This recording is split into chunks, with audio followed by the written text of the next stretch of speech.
Pero para que nos explique un poco más bien de qué se trata todo este tema de las LELIQs que a nosotros nos atormenta un poco porque parecen las LEVAX renovadas pero peores, estamos ya en comunicación con Alejandro Otero, nuestro columnista económico. Hola Alejandro, ¿cómo andás? ¿Qué tal, Gaby? Buen día, ¿cómo estás? Preocupada, estaba sacando cuentas recién. Viste, yo no soy muy amiga de las cuentas, pero tengo entendido que ya hay aproximadamente 53.000 millones de pesos en LELIQs y que en 17 meses eso se duplica, ¿no? Porque tiene una tasa del 74%. En 17 meses el central tiene que desembolsar el doble, o sea, 106.000 millones. Exactamente, mira, es muy interesante el tema que planteas. Para entenderlo, no hace falta ser extraordinariamente versado en la economía.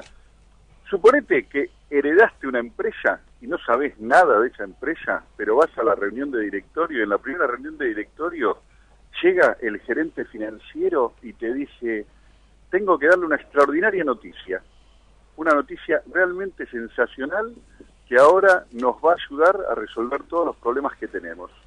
Ah, qué bien, seguramente sí. Digas vos, qué interesante lo que voy a escuchar, y le das la palabra, y tu gerente financiero te dice: mire, cambiamos deuda que teníamos a 30 días a una tasa del 60% promedio, por deuda que ahora vence cada 7 días promedio a una tasa del 74% promedio. Claro. Vos decís, me está cargando. ¿Cuál es la buena noticia? Si antes teníamos deuda a más largo plazo y menos tasa, y ahora tenemos deuda a menos plazo, es decir, que hay que pagarla más rápido que la anterior y a una tasa más alta. Es una noticia pésima, Gabriela, pero el gobierno la presenta como una noticia extraordinaria porque va a contribuir a estabilizar el mercado cambiario.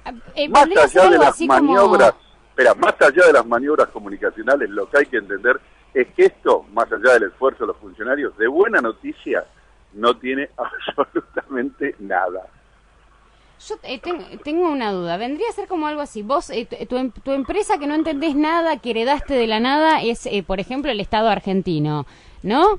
Entonces, el Estado argentino ahora tiene, no sé, vamos a tirar 53.000 millones de pesos en deuda. Y te dicen: che, mira, tengo la buena noticia. Vos tenés ahora 53.000 millones de pesos en deuda. Pero si haces esto, en 17 meses vas a tener 106.000 millones de pesos en deuda. ¡Uy! Sí, ese es un cálculo posible, pero el tema es que además estas letras van a seguir aplicándose y renovándose porque es uno de los instrumentos que ha elegido el Banco Central para lograr esto que considera un objetivo estratégico, que es checar la plaza financiera. Es decir, ¿cómo se supone que operan estas letras? Estas letras, insisto, de muy corto vencimiento y alta tasa, funcionan como un atractivo para aquellos que les sobran los pesos, y entonces, en vez de ir a comprar dólares y presionar sobre el tipo de cambio, se meten en las LELIQ. De esa manera, el tipo de cambio no sufre presiones al alza y las LELIQ capturan los pesos que, por otro lado, secan la plaza financiera porque no hay pesos para otros usos, ni para consumo, ni para inversión, y entonces la tasa de interés tiende a subir y, como no hay pesos tampoco para consumir, la demanda se cae, la economía se enfría y los precios tienden a morigerarse y a alivianar la inflación. Este es el programa del gobierno, que si tuviera éxito, si fuera a tener éxito, no daría otros resultados que los que acabamos de mencionar. Es decir, no mejoraría el empleo, no mejoraría la producción, no mejoraría el consumo, no mejoraría el bienestar. Sencillamente, estabilizaría la situación actual, que por cierto es bastante mala, pero a un altísimo costo, porque lograría estabilizarla dejando una bomba de endeudamiento fenomenal que no se entiende muy bien de qué manera se va a pagar, porque si la economía no funciona no genera recursos, y si no se generan recursos no hay que ser un premio Nobel de Economía para darse cuenta que la deuda constituye un problema. La deuda no es un problema mientras uno genere recursos para poder pagarla. Ahora, si uno no genera recursos para poder pagarla, la deuda es un verdadero dolor de muelas, ¿verdad? Exactamente, y no están generando los recursos. Vamos a ver, con razón le ponen la bomba de las LELIQ. Claro, no, no es que solo que no están generando los recursos, sino que, te reitero esto, el programa económico, lo que ellos llaman el programa económico, las medidas que adoptan, tienden a la recesión. Fíjate que el gobierno pasó de decir que lo peor había sucedido a decir que lo que viene es peor que lo que hay. ¿No? Es interesantísimo este giro discursivo que ha pasado absolutamente desapercibido. El presidente hace pocas semanas atrás decía, lo peor ya pasó. Y ahora él y sus ministros nos advierten, incluso los economistas cercanos al gobierno, con la crudeza que lo caracteriza, y lo hemos citado varias veces a Carlitos Melconian, dice, vienen 4 trimestres, es decir, un año muy duro. ¿Por qué dicen eso? Porque las medidas que están adoptando conducen a eso, conducen a paralizar la economía. El presupuesto que hoy se está discutiendo, el presupuesto que presenta el gobierno, el mismo gobierno dice que la economía el año que viene, y lo hemos comentado en alguna columna anterior, va a tener un crecimiento negativo de medio punto, es decir que no solo no va a crecer, sino que va a retroceder medio punto respecto de lo que genera o generó en este año, que por cierto va a ser bastante malo respecto del anterior, con 2,5 puntos de crecimiento negativo. Es decir que el propio gobierno advierte que lo que viene es una parálisis y retroceso de la economía, es decir, una menor generación de recursos y un mayor endeudamiento constituye, insisto, un problema severo. Para ponerlo en números, fíjate, otro número que no ha pasado demasiado advertido, no ha sido muy comentado. Hace menos de 3 años atrás, la deuda que tenían los argentinos respecto del producto era del orden del 20%. Hoy ya es el 100%, es decir, los argentinos debemos un producto bruto, producto de la combinación de un crecimiento inusitado del endeudamiento más la brutal devaluación. Hoy la deuda, por todo concepto, en dólares y en pesos, interna y externa, las LELIQs y el Fondo Monetario, todo sumado, lo que debe el Estado argentino es el equivalente a la riqueza que genera en un año.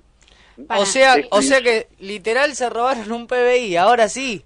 Se fugaron. O se fugaron un PBI.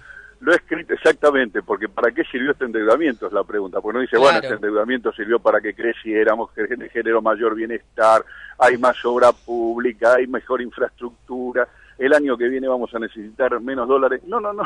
No generó ninguno de esos efectos virtuosos, todo lo contrario, fue sencillamente para financiar la fuga. Ahora sabemos bien a qué se referían cuando decían se robaron un PBI, ¿no? Claro. Bueno, acá lo estamos viendo. Claro, solamente que se confundieron de gobierno. Y viste cómo es, decía mi abuela, el ladrón cree que todos son de su misma condición, claro, y entonces imputa a otros lo que él hace. Así decía mi abuela, por ahí tenía razón. Bueno, muchísimas gracias, Alejandro. ¿Algo más que tengamos así de noticia tormentosa de economía? O alguna buena, sí, alguna buena, por favor. Que nos encantaría un número positivo. No, a ver, visto desde la perspectiva del gobierno, lo que acabo de comentar son las buenas noticias. Las buenas noticias que nos anuncia este gobierno son esas. Claro. Ellos lo consideran virtuoso, estabilizar el tipo de cambio, que las tasas de interés estén altas, que la economía esté paralizada. Ellos nos los están presentando como buenas noticias. Bueno, yo en todo caso lo que hago es permitirme dudar de que lo sean. Claro, sí, estaba pensando un poquito en eso. Entonces, para nosotros, porque para ellos son buenas noticias, para nosotros buenas noticias los números no nos traen hoy. No, los números que hay para nosotros, que son los que nos importan a nosotros, que tienen que ver con el consumo, con el empleo, con la producción, con el bienestar, con la inflación, con el nivel de endeudamiento, es decir, todos los números que nos afectan nuestra vida cotidiana, lamentablemente esos son horribles. Bueno, esperemos en algún momento poder traer buenas noticias en materia económica, pero como siempre decimos, es mejor estar preparado, es mejor entender qué es lo que está pasando, porque después pasa que algunos se enteran de sopetón que la crisis ya llegó, que la crisis ya está aquí, por ejemplo, ¿no? La verdad es que está bueno estar preparados. Como dice la canción, yo te avisé.